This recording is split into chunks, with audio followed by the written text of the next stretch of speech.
Hello everyone and welcome to today's Security Qualifications Update webinar. For those who don't know who I am, I'm James Rockley, Director of Business Development for Highfield Qualifications, and with me in the room today is Suzanne Shearer-Dixon, Qualifications Development Manager, who will be assisting me with answering questions. This should take around about an hour and it's designed to update you on the changes to the Highfield Security Qualifications that we're launching in April this year.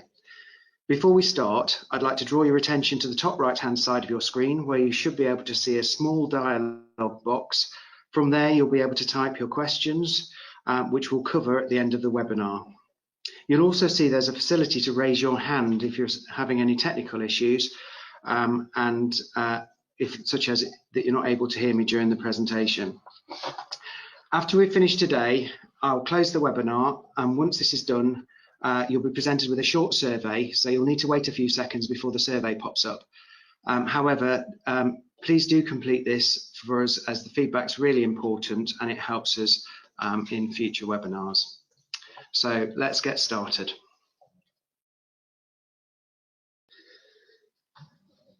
I just wanted to let you know that all the information that we're currently discussing today may be subject to change, as the specifications won't be available until February, and there's still a few bits and pieces that we're discussing. We'll provide centres with a declaration that they must sign to state that they've understood the new specification and the assessments, just to confirm that we can transfer you over to the new qualifications. And please keep in touch with your head of centre or whoever is responsible for updating you on Highfield Qualifications. What I'd like to cover today is the reason for the change, the affected qualifications and the important dates, an overview to changes to the units, so working within the private security industry, conflict management, physical intervention, door supervisor, security officer and CCTV, the new qualification hours, the effect that the changes are having on distance learning and the effect that the changes will have on the learners, together with the new trainer, assessor and IQA requirements that are part of the new qualifications. So for the last year, the SIA has done a detailed review of the specifications for the licensable elements within the SIA licensing system to identify what roles and responsibilities those individuals should have to perform their roles within the sector. And the affected qualifications in England are, as you can see on the screen, the upskilling qualification, the CCTV, the doors, the security officer and the deliverers of physical intervention training. You'll note that the end date for all of these qualifications is the 31st of the 3rd, 2020, and we've indicated whether or not those qualifications are going to be replaced. So obviously the upskilling qualification we're not replacing, as that's served its time, but the others are being replaced, and that's what we're going to discuss today. So if we start with the principles of working in the private security industry unit, the changes include new learning outcomes to cover terrorism, vulnerable people and post-incident management.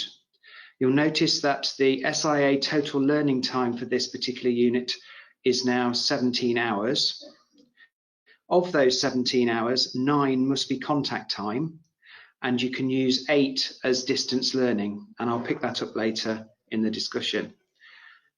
The assessment for this particular unit is a multiple choice exam, which has a 70% pass mark, along with a practical assessment where the learner is completing an evidential statement, and that's a 100% pass mark and is marked by the centre.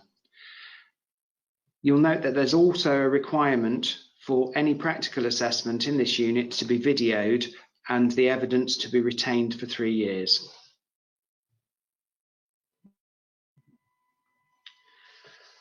For the application of conflict management in the private security industry unit, there are assessment criteria that have been added in, which include situations that can lead to conflict, stages of attitude and behaviour cycle, risk posed in conflict situations, recognising how to use empathy and resolve conflict. And there are 3 practical assessment criteria that are covered by a scenario role play. There is no distance learning now allowed for this particular unit. The total contact time for this particular unit is 11 hours, and the assessments are made up of an MCQ examination along with the scenario-based role play with 100% pass mark. You'll realise that the scenarios are something that you're already doing as part of the current qualifications, but this has now been formalised and there will be an assessment sheet to use to assess those learners. Again, any of the practical exercises that are undertaken need to be videoed and the evidence needs to be retained for 3 years.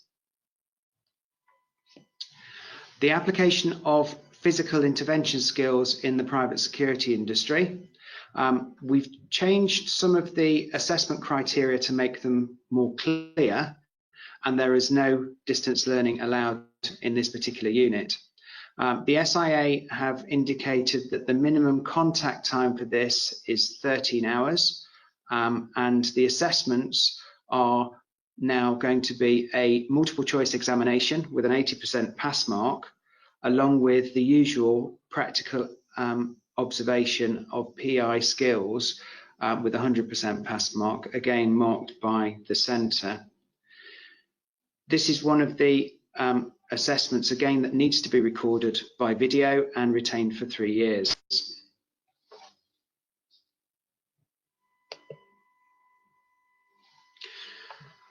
Moving on to the principles of working as a door supervisor in the private security industry.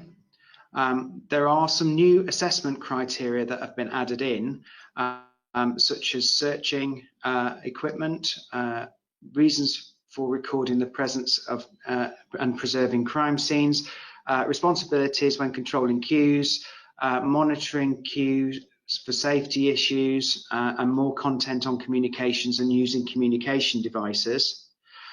There's new practical assessments on this, which include the use of communication devices. And again, there is no distance learning allowed on this particular unit.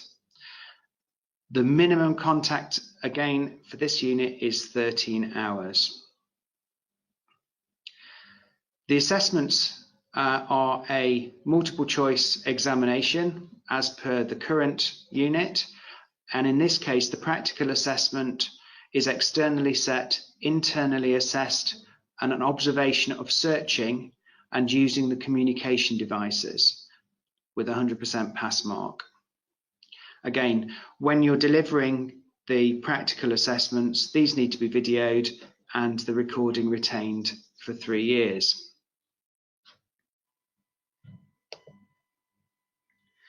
Principles of working as a security officer in the private security industry.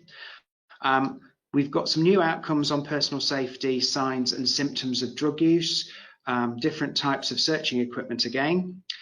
The new practical assessment on undertaking a search and using communication devices, and there is no distance learning allowed on this particular unit. The total time for this particular unit is 10 hours and they're all contact. The knowledge assessment is done by multiple choice assessment, and the practical is externally set, internally assessed, observation of searching using communication devices. Again, record any practical assessments and keep them for 3 years.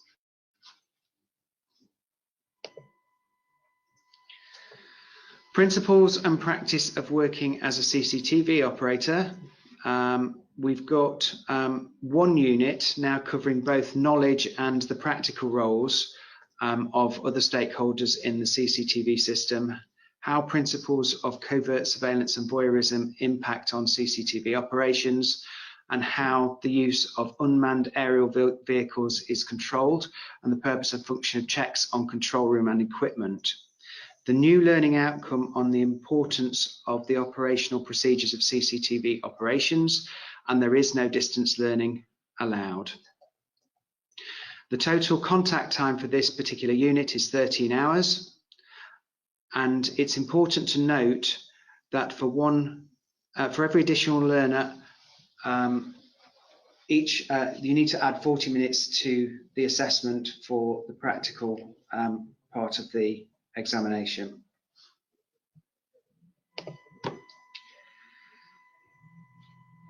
So we've got a knowledge test, which is multiple choice, and a short answer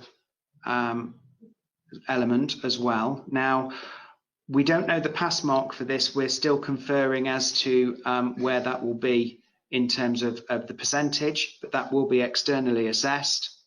The practical assessment will be externally set, internally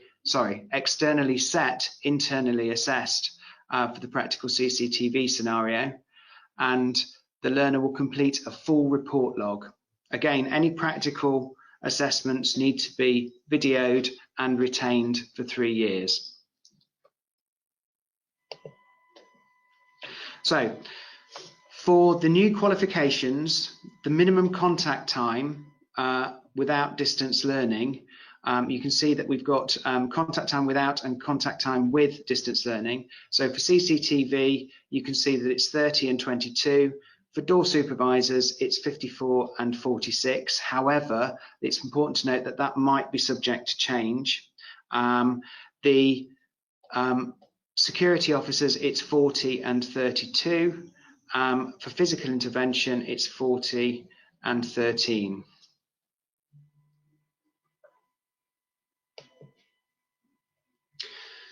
I mentioned earlier that we would pick up on distance learning.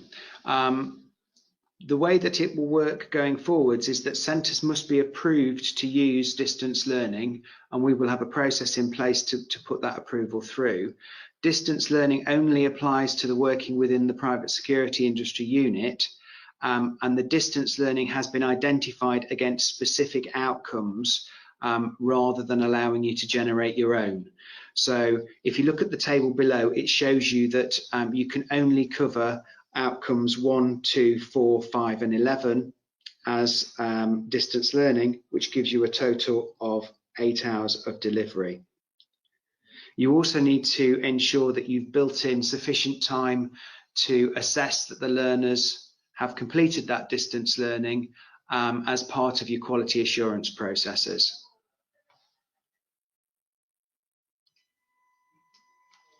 So there are some changes that have been put in place that will directly affect learners. So it is now an SIA requirement that centres confirm that each learner is sufficiently competent in first aid prior to them attending a course. They should show that they have as a minimum an HSE equivalent level 3 RQF or level 6 emergency first aid at work. That's the minimum criteria for the learner. Learners should also present that they have a valid first aid certificate to their training providers before they start training, and it must be valid for at least 12 months from the start of the course. All of the first aid training must be completed prior to the commencement of any security training. So if you are planning to deliver a first aid course and you're able to confirm that that learner has achieved prior to the security training, you can build that into your program. That's something we can discuss at a later date. There are new trainer and assessor requirements for these qualifications. So any brand new trainers who've never delivered training in the sector before need to demonstrate that they have at least 2 years frontline operational experience in the last 5 years in the UK, relevant to the qualification that they are delivering. And as ever, existing trainers must demonstrate that they've taken steps to keep up their occupational competency. So we will be reviewing your CPD logs, etc., on your security approval, reapprovals, etc.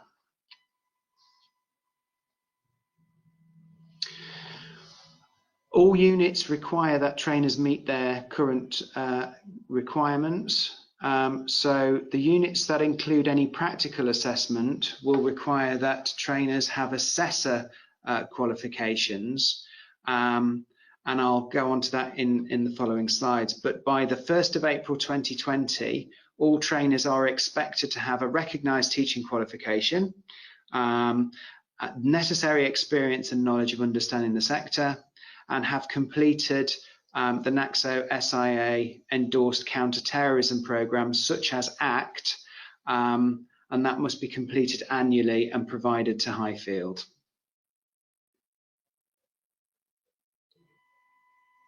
So by September the 30th, 2021, assessors are expected to have achieved a qualification in assessment and show they have experience and understanding of the sector.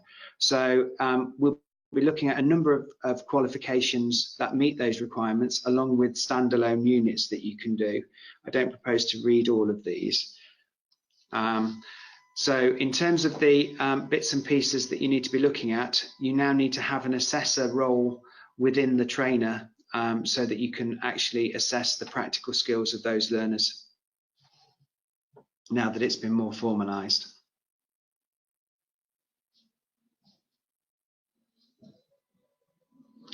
So there is also a requirement for an internal quality assurance. So any IQAs by September the 30th, 2021 are also expected to have appropriate qualifications. So the list is in front of you. And we also have a single unit down at the bottom, which you can do.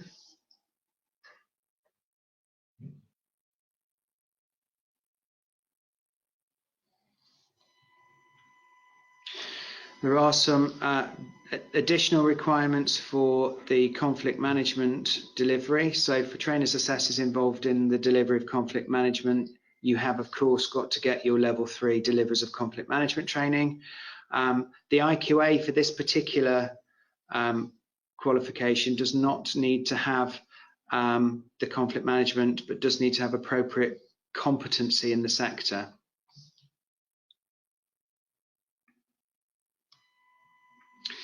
So additional criteria for the physical intervention. So for trainers that want to deliver and assess the new physical intervention unit, they must hold a suitable teaching qualification, a suitable level 3 conflict management training qualification.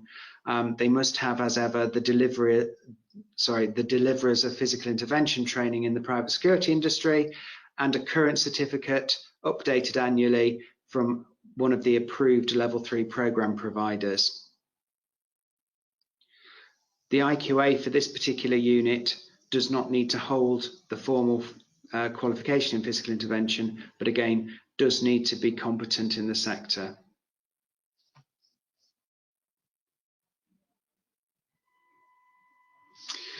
And currently, that's all we have in terms of an update. I know that there will be quite a few questions which I'd like to move on to now, so please bear with us.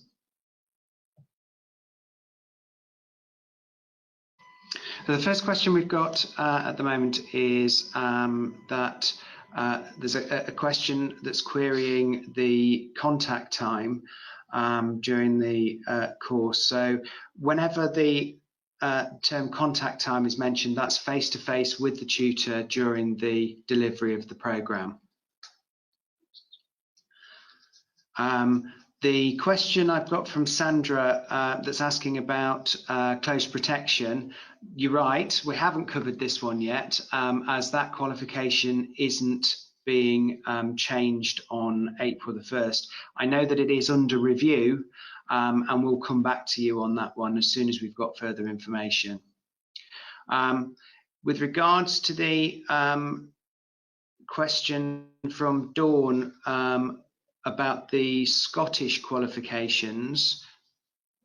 Yeah, the Scottish qualifications will be updated, and we're just trying to arrange with the SQA and with the SIA, sorry, the SQA being the regulators in Scotland.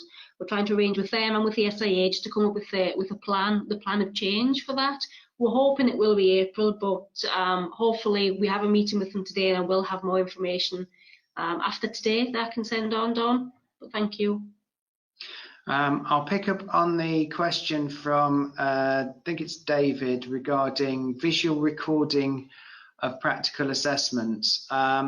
The the statement on all of the documentation from the SIA refers to visual recording. I'm a bit old-fashioned. I'd just call it videoing what the learners are doing, so that you've got the evidence that they've actually done the practical assessment. Now, that doesn't need to be submitted as part of your assessment of learners, but it does need to be retained so that we could audit it should we ever need to. It's something that the SIA are very keen on to ensure that the practical skills are delivered appropriately, and it gives both the awarding organisations and the SIA an opportunity to have a look at how you've managed to deliver that learning on site.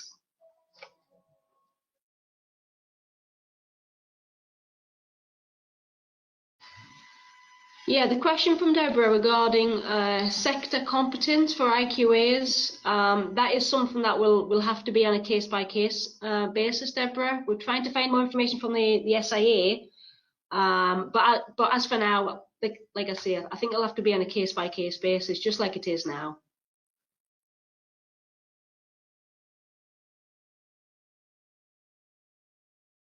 The question regarding the exams that you might have in your centre, yes, they will need to be returned because we will be providing new exam papers for all of the qualifications mentioned, England and Scotland for when those have been agreed. Close protection qualification, we've already said that was being reviewed this year, hopefully to be released next year. We'll have more information in the forthcoming months. Teaching qualification. The teaching qualification is, I believe it's the education and training level 3 qualification, just like it is now. There's no changes with regards to the tutor qualifications.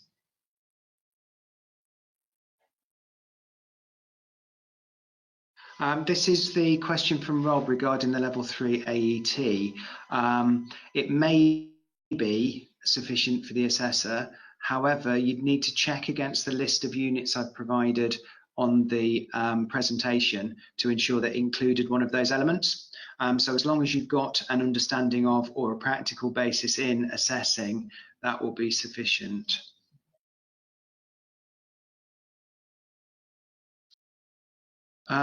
One from Kevin about the expectation for delegates not wishing to be captured on video. Unfortunately, we don't have a workaround for this.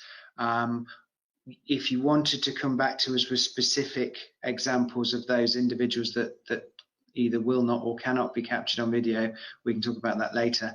However, the requirement from the SIA is that everything practically delivered is videoed.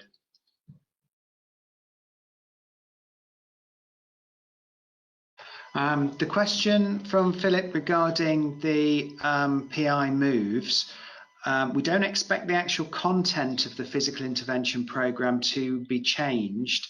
What is changing, however, is how the methodology providers are managing the tutors that they have trained to be able to deliver the level 2 unit. So there will be an update on that, but the actual content of the course, some of the learning outcomes may be moving around, but the actual moves I don't think are changing significantly.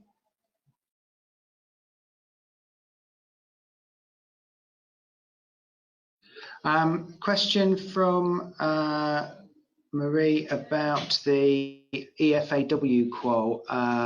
It doesn't have to be a framework qualification.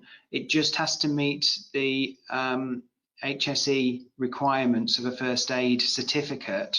So if it's a valid certificate under those regulations, and this will be detailed in the document that the SIA are releasing in terms of guidance, replacing the current one on their website, there is a statement specifically about the first aid certificates. So as long as it meets the requirements, it should be fine. However, you know that if you're working with an awarding organisation that's put it onto the RQF, that it's likely to meet everything, and it'll be fairly bomb-proof.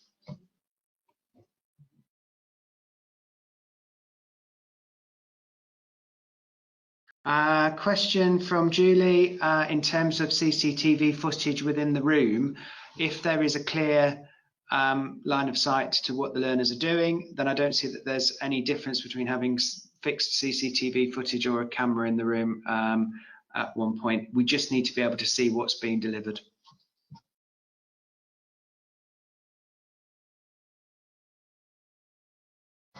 Just to pick up on that CCTV question again, the feeling in the room is that there may be a need to have sound recording as well, because if you're looking at conflict management, for example, there may be discussions during the scenario that we need to be able to hear. So there may need to be sound recording.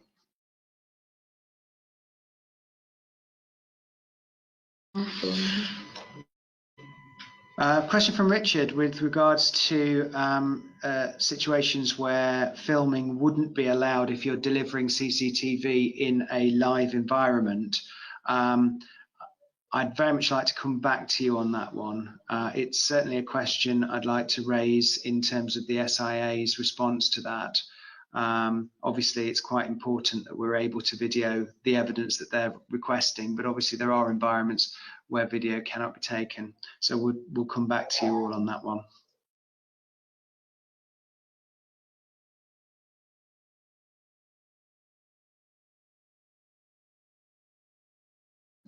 All right, question regarding the upskilling course not being replaced. The upskilling program was designed to catch those learners that are renewing licenses. So it should naturally expire, because I doubt very much there's anybody that would have been in a position that would need that qualification now.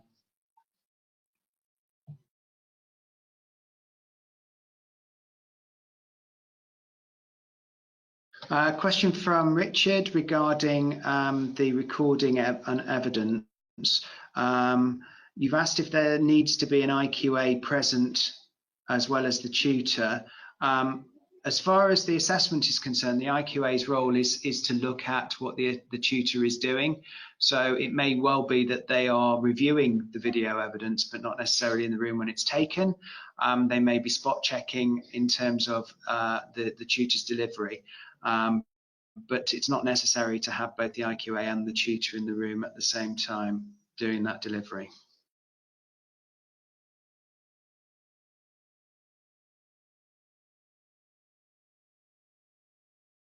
Today.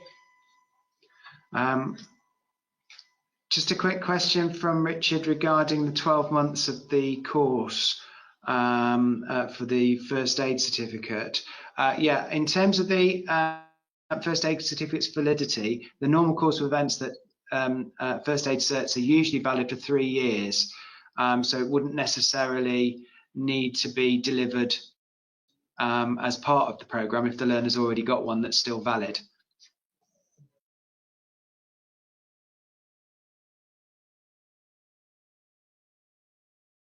Question from Stuart regarding whether or not it's just the new licence applicants that need the EFAW. Yeah, it is just the new licence, those that are applying for their licence the first time at the moment that will need first aid.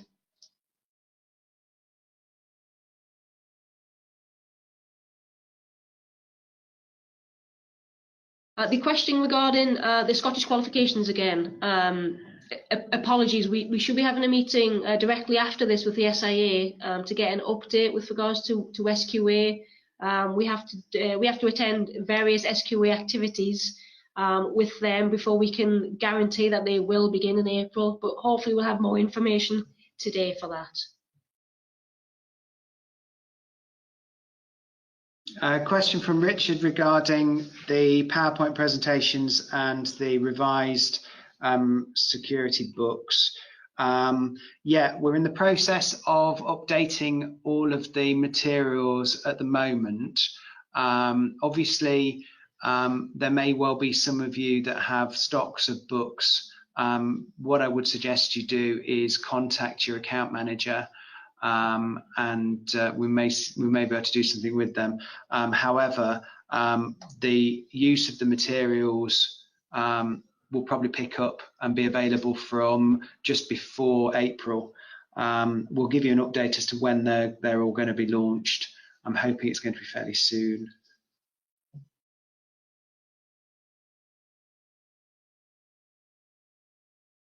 The question from Kevin regarding the approval process for distance learning. This will be part of the security approval visit that happens annually.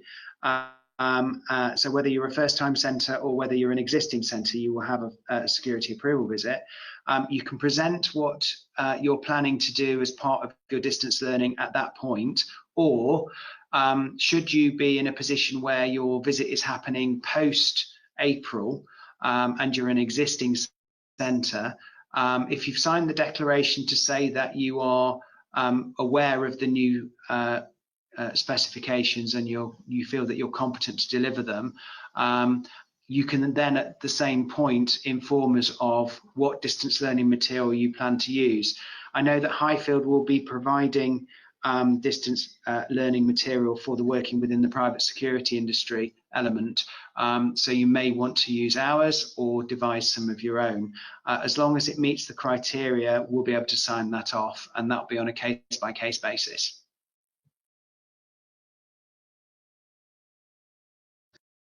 Just to confirm that today's slides, as well as the video itself, will be available. The slides will be emailed out to everyone, and the presentation itself will be uploaded onto our YouTube channel, just for everyone that's asked.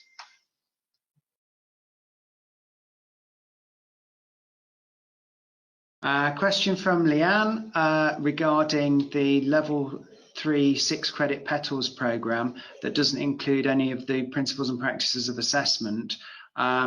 Going forwards from April the 1st, if that's the teaching qualification the trainers have, they won't be able to deliver any of the practical elements for that particular unit. So they will need to look at, sorry, just to correct myself, and people are waving at me in the room, you've got 18 months to achieve your assessor elements.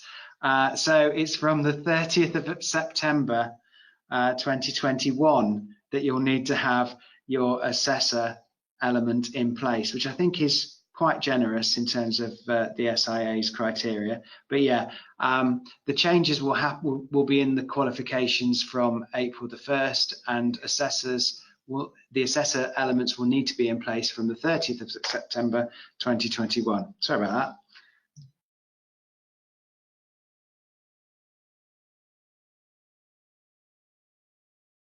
Question from Kevin regarding the physical intervention, so the recorded evidence.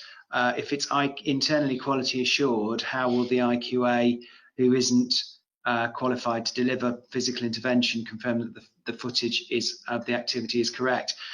There is a statement on the qualification that the IQA is sector aware / competent in terms of physical intervention. So it might be another tutor that's acting as IQA with the appropriate qualifications, or somebody who has worked in that sector previously and is competent but hasn't got the deliverers of physical intervention for the security industry.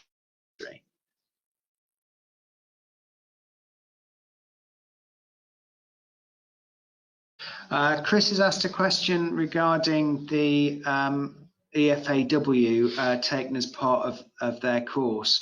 Now, there are ways of getting the confirmation that the learner has achieved before they receive certification. So, for example, if the centre has centre managed assessment status for their first aid qualifications, all you're doing when you say that the learner has completed is claiming the certificate. There aren't any processes that Highfield have to go through post that, other than the regular external to quality assurance process. So if you have centre managed assessment status on your first aid, you will be able to state that the candidate has achieved and then move on to the security qualifications.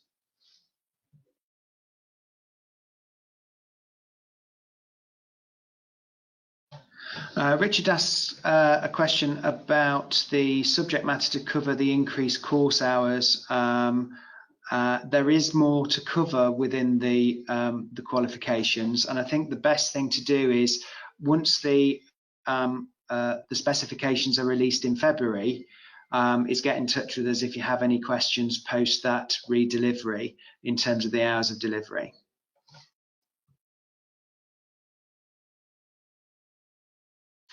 Richard's asked a question about the filming of the physical intervention assessments. The filming itself isn't part of the assessment.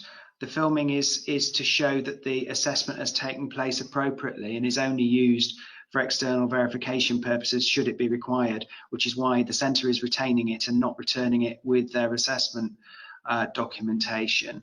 The issue for us is that obviously you've got a multiple PI methodologies, and then there are several awarding organisations that are assessing that provide assessment materials for those particular methodologies. So the reason that the physical intervention at the SIA have asked that it be filmed is to prove that it's been delivered appropriately. It's not necessary to return it as part of the assessment material.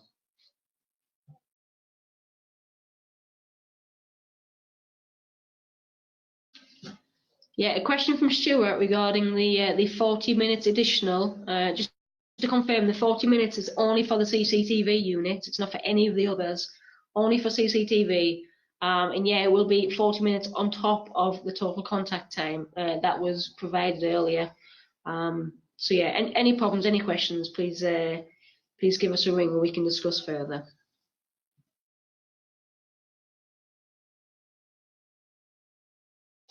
Picking up on a question from Johnny, the first aid requirement is only with the door supervisor and the security officer qualifications. It doesn't cover CCTV.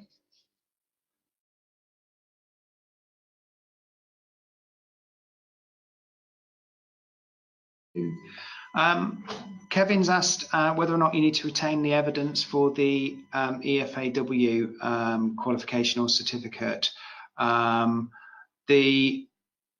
It does need to be retained along with any of the evidence that you would retain naturally as part of the proof that that learner is appropriate to come onto your course. So I would I'd categorise it in with the video evidence, the practical skills, and say retain it for 3 years.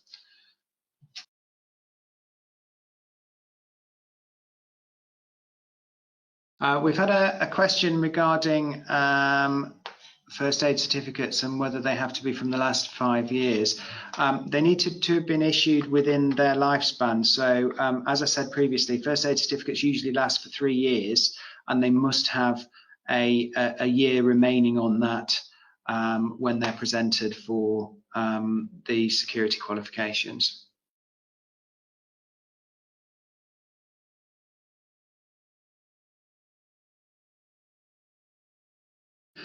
Question from Al. The minimum requirement for the first aid certificate is EFAW. If they've got a full first aid certificate, that's fine as well.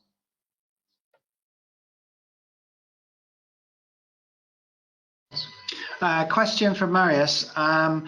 The issue about visual recording, I think it's always been assumed that video would be the way to go with that. However, you're quite right in terms of saying, challenging whether or not photographs of the learners as they take place. However, you would need to photograph every assessment point and every learner individually. So I would suggest that video would be the way to go. It is a question we will ask, and we'll get back to to everybody on that.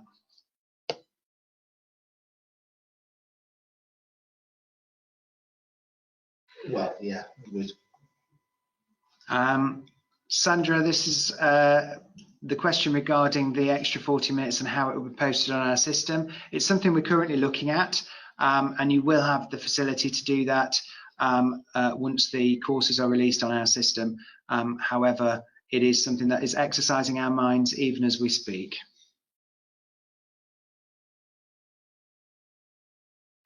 Question from Gordon regarding whether or not people with a badge would need to do physical intervention every 3 years with this new update.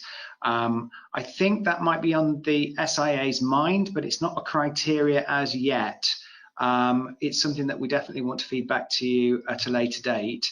But yeah, I think that may or may not be on the horizon.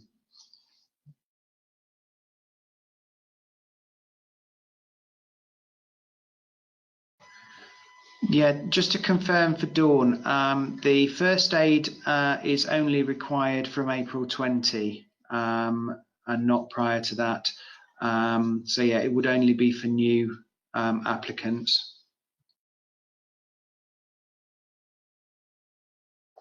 Question from Julie with regards to the renewal of their EFAW certificate. So if they're due to renew in June, as you've suggested, they would have to refresh early, I think, because you need to show that you've got 12 months on your certificate.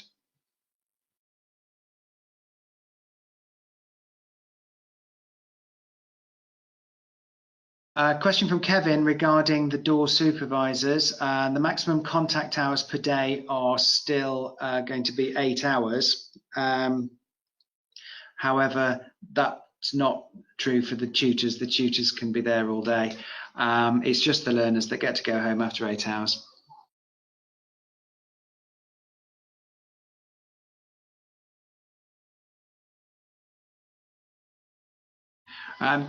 Just a response to a question a couple of people have asked. If the learner has passed their door supervisor, let's say in February, there won't be a need to then do an upskill after April. It would just fit into the normal cycle of things, and the SIA haven't given us any guidance in terms of needing to create a new upskilling for those learners that have achieved a certificate prior to April 2020.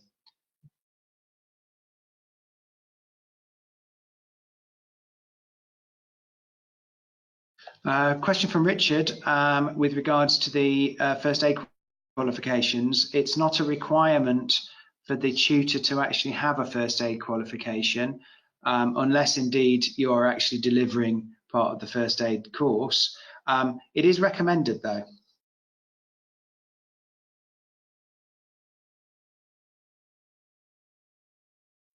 I've got a question regarding the practical assessments and the recording of them.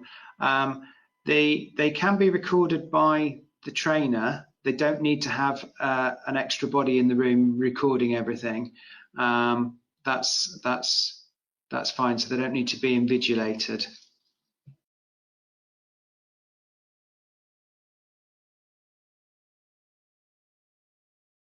Question from Gordon regarding the IQA from April. The question is that does every course from April need to be IQA'd, and does the person need to be present?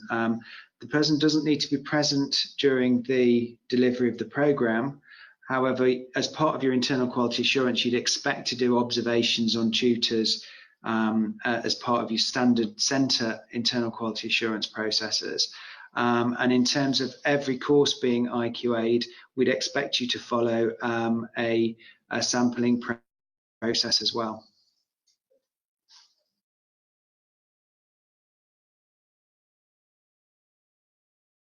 Question from Billy regarding the first aid certificates and those renewing their licenses this year. My understanding is that they will not need a first aid certificate to renew their license if they already hold one. However, that might change at some point in the future. I suspect that now we don't have the old upskilling qualification. There may be a need for an upskilling version for this new change, but that's not been put into place yet.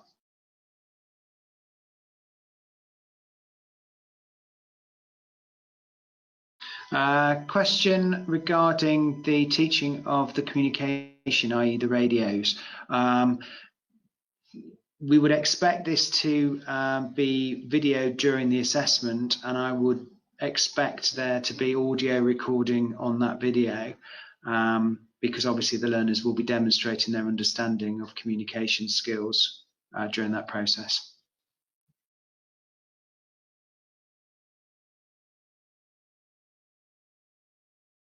Just to confirm for Stuart, with regards to the number of hours,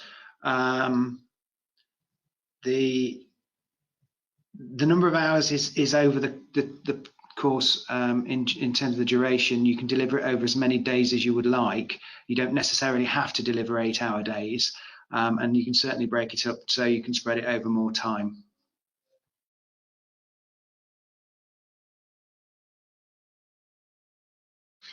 Also, we've had a question from Tony Just to confirm that there will be no RPL of units from the older qualifications to the newer qualifications. Unfortunately, there's too many changes involved with regards to the knowledge and the practical.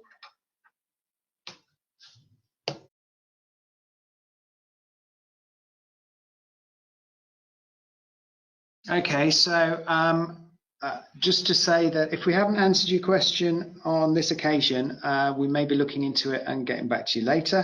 I'm also conscious that we have extended our time somewhat, so we will be ending it there. So thank you so very much for attending, and do get in touch with your account manager if you've got any further questions. Thank you very much.